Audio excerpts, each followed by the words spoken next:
Hi, I'm Tyrone.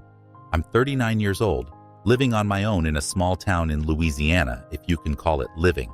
I was the youngest child growing up in a large family in a dense neighborhood in South Philadelphia. We were 6 siblings. I had 3 older sisters and 2 older brothers. Of course, these numbers are not like that anymore. I will tell you how I ruined my own life with my own hands, and how I am now dragging myself into eternal loneliness. The fact that I am sharing these words with you is a big step for me. The fact that I am now facing my mistakes when I was a person who never accepted mistakes in life and was completely closed to criticism. Yes, this is a big progress for me. I was around 18 years old. I was an angry, aggressive, restless young man with all the signs of adolescence. In other words, a young man whose blood was flowing fast. Of course, the neighborhood I lived in, the neighborhood I was in, had dragged me to that behavior, that character. I came from a respectable family. That's how it is in our neighborhood. Respectable, well-established families live there. We were one of them. We were even more influential and influential. We were respected in society, but we also had enemies. In our neighborhood, the stronger and tighter the friendships, the more ruthless the enemies. Gang culture was dominant in the neighborhood, and this shaped us at a young age. As I said at the beginning, the fact that I was an angry, aggressive, and quarrelsome young man was due to the environment I was in and lived in. Of course, the air and self-confidence given by the status of our family made me spoiled and cocky. Although I attribute this characteristic to the environment I lived in, there are some who are not affected by it. In fact, no matter how much you blame the environment, there are always things that one can change oneself. The best example is my middle brother, Marcus, who has been a role model for me for years. Marcus was a calm, constructive, self-possessed person who never got into any fights, who never had anything to do with me and my older brother, Jamal. Jamal, on the other hand, my older brother, whom I looked up to like crazy at the time, was belligerent, angry, aggressive, a bombshell. Because he was the first boy in the family, he was also pampered and cherished, so his actions and behavior were considered normal. Jamal was the first boy, and I was the last. And it is a fact that the first and the last are usually the most spoiled. But no matter how spoiled I describe it now, don't compare it to the behavior of today's youth. In our neighborhood, respect was everything. We couldn't say a word against an elder, let alone against him. Maybe I'm describing the negative aspects of the neighborhood, but there were definitely positive aspects as well. The word of our elders was the law. At the beginning of my story, I completely blamed myself and said that I did everything with my own hands. I still think so. But in fact, it was our elders and the gang culture we were in that shaped all these things because we couldn't speak above their words. There are also conflicts and revenge between neighborhoods, those enmities that are passed down from generation to generation, especially those enmities that burn the hearts of mothers. It was my mother whose heart is burning now, and Jamal was the one we lost in the clash. Fire had fallen on our house. I was going to avenge my brother, whom I looked up to, whom I loved very much. Of course, I couldn't make this decision. It was the decision of the elders and the gang. That's what they had decided. Their word was their word. But everyone knew Marcus could never do such a thing. Driven mad with pain, I wanted to get this over with as soon as possible and avenge my brother's death. Soon the plans were made. Yes, I avenged my brother's death that night, but I was badly wounded, and the family sent me to New York to lie low for a while and get treatment. It all happened so fast. Jamal was no more. I had shot a man and I was living in a completely different place, far away from my neighborhood. I was numb for a while. I didn't feel anything. I stayed at home for a long time, psychologically broken. My wound didn't heal. I was treated for a long time. I couldn't go out and walk around anyway until I met Alicia, who came into my life like the sun. One evening at a soul food restaurant in Harlem, I met Alicia when she hit my wound. When she hit my wound, I couldn't help but wince in pain, but I honestly didn't care how much it hurt. I was focused on that gorgeous woman standing in front of me, her sparkling eyes. I couldn't look anywhere else but her eyes. It was love at first sight. I felt emotions I'd never felt before, emotions I'd never known. Even though years have passed, I can feel the emotion of that day like it was yesterday. Alicia was very flustered, trying to help me somehow. Everything started that day. We were both attracted to each other, it was obvious. We sat down and met. We had a long conversation that night. I remember everything about her. down to the smallest detail. She was a sociology major at Columbia University. His family lived in Georgia. We didn't really know each other in detail. That's all I knew about him. I lied to him. I introduced myself as Terrell and told him I was in New York on business. I saw him every day. I couldn't wait for his class to end. I missed him every time I didn't see him. I didn't know how I was acting so out of character. I didn't know how I was acting like this. I was acting like a high school crush when I used to be so hard, so cold. That's when I realized that this was real, pure love. Every day we grew more and more attached to each other.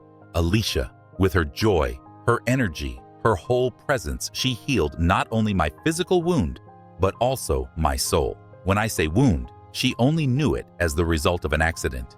We lived happily like this for a long time. I was happier than I had ever been in my life, but sometimes I had a guilty conscience. When was I going to tell the truth? I had made up my mind to marry this woman, the light of my life, who didn't even know my real name. That night, I was going to propose and tell her the whole truth about my life and myself. I even bought the ring, but it didn't work out as I planned. Let me tell you what happened.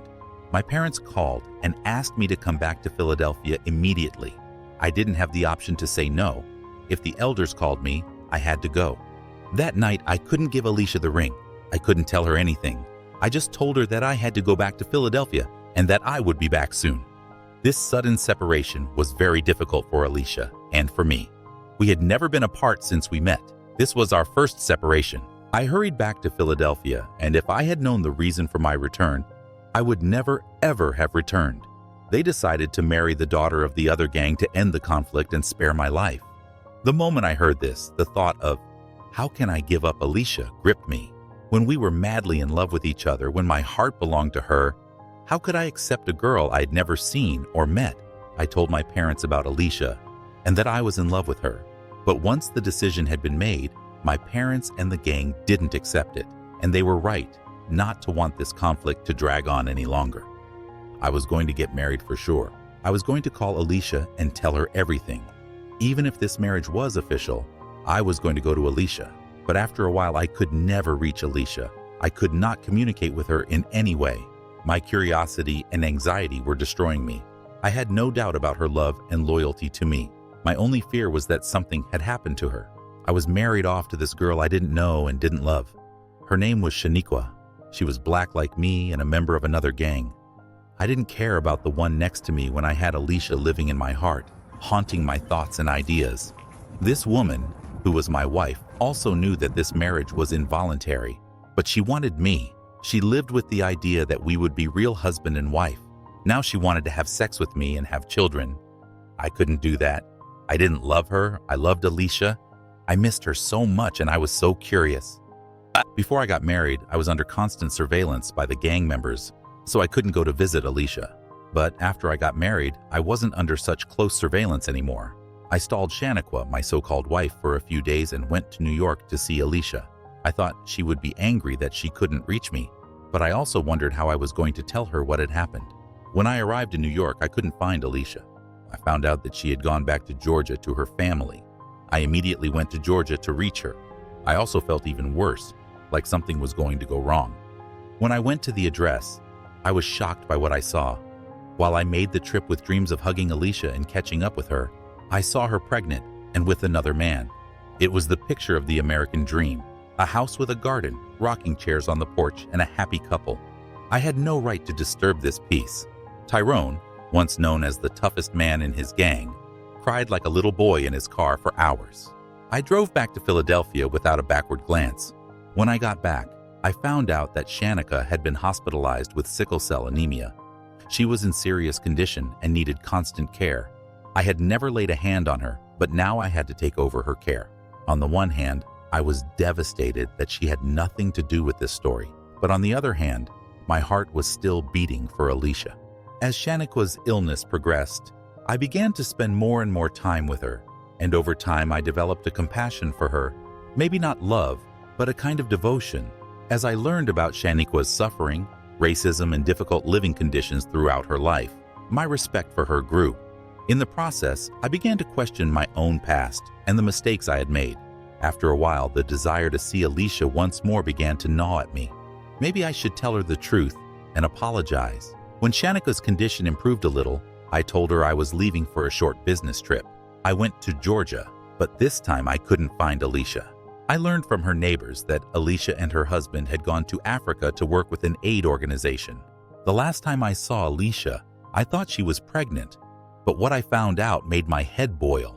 It turned out that Alicia had never been married, and the man I saw that day was her brother. The baby in her belly was our baby.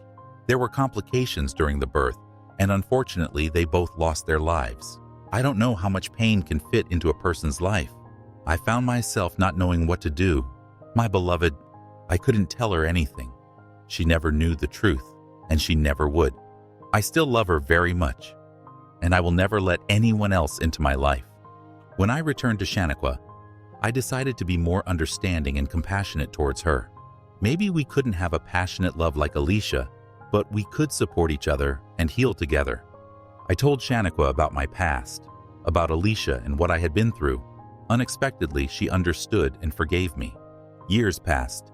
Shaniqua and I continued to live, supporting each other.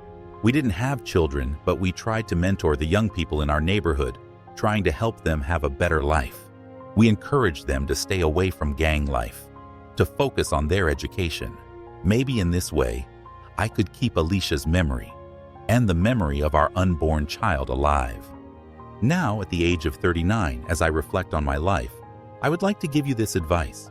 Have the courage to sometimes say no to your elders, to the pressures of society, even to the darker impulses within yourself. Make your own path, but be careful not to harm others in doing so. It is never too late to make amends for your regrets. Thank you.